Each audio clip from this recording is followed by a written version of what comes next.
is a beautiful city, made up really of its diversity. I think it's a very working class character that really defines the spirit of Oakland.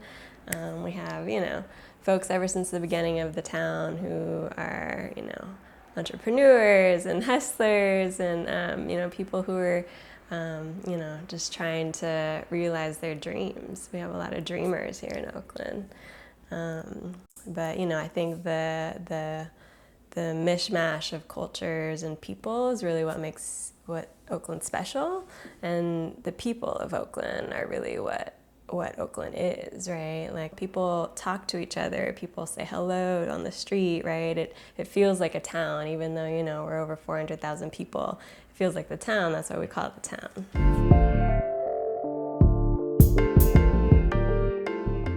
Yeah, so we definitely have this continued battle for land and power, basically, is what's going on in Oakland, downtown Oakland right now. We have, Chinatown, for example, has been displaced for, over and over and over for the last 140 years, right? And so you have this constant battle between, who has a right to be here in the center of the city.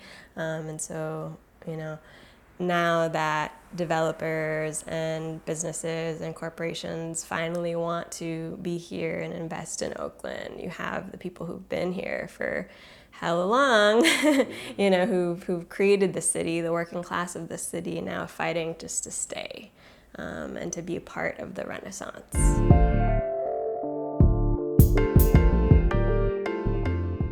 So I think that downtown Oakland can be a place for everybody, but only if we're really intentional and only if we have equitable policies that are making sure that working class families can stay here, meaning that we have to have affordable housing and we have to make sure that we have affordable retail spaces for our small businesses to thrive. So I believe that it's possible to have, both newcomers and businesses, and the longtime Oaklanders who have been here, but it has to be very, very intentional, and it has to be very inclusive, and we have to be mindful at every step of the way to make sure we're including longtime residents. So, my vision is that, the economy can lift all boats, right? I think it's possible.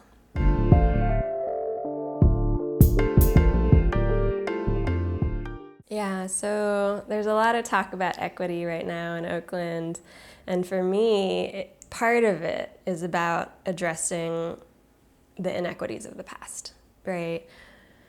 You have to acknowledge what has happened in Oakland's history, right? And so part of that history, as I mentioned, Chinatown has been displaced. West Oakland has been displaced, right? The highways moved right through our communities, destroying a lot of our businesses and agencies and homes and affordable homes, right?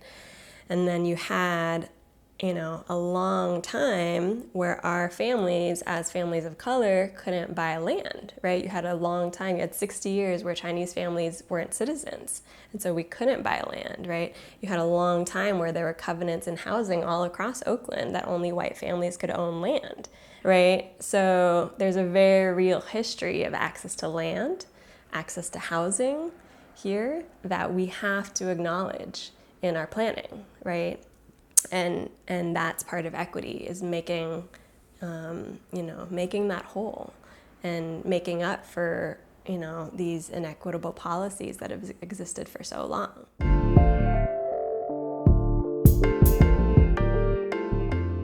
One of the most important things that I think we need right now in Oakland is for communities of color, low-income communities, to actually have a seat at the table when you talk about planning, right? There are no community requirements for community engagement in any of the planning processes right now. The planning department doesn't have any requirements. Developers don't have any requirements. That means when developers come into our neighborhoods, we have to force them to talk to us, right? And that shouldn't be the case. In progressive cities across the country, you have actual processes that require community engagement, that require community benefits, that require equitable policies that are making sure that our small businesses don't get displaced, that are making sure that there is affordable housing in new development. Oakland doesn't have any of that right now. And that's a huge problem. That's why we're seeing massive displacement, whereas in other progressive cities, you see less of that, right? That means that we have to overturn Costa-Hawkins. We have to overturn these laws that are barriers to requiring affordable housing, right? Some of the developers, lobbyists here in Oakland were the ones who wrote Costa-Hawkins and made it impossible for us to pass inclusionary housing, right? So we have to overturn that. We have to pass inclusionary housing. We have to protect our cultural districts, right?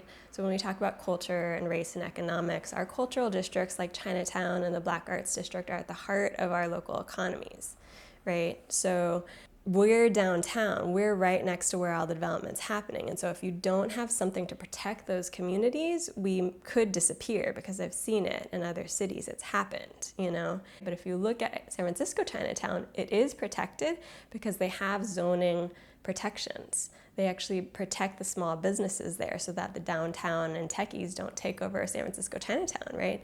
We don't have that in Oakland, and we need to take really bold action in the next year to make sure that that actually happens. Otherwise, we could face the disappearance of our neighborhoods, of our cultural districts that make Oakland what it is.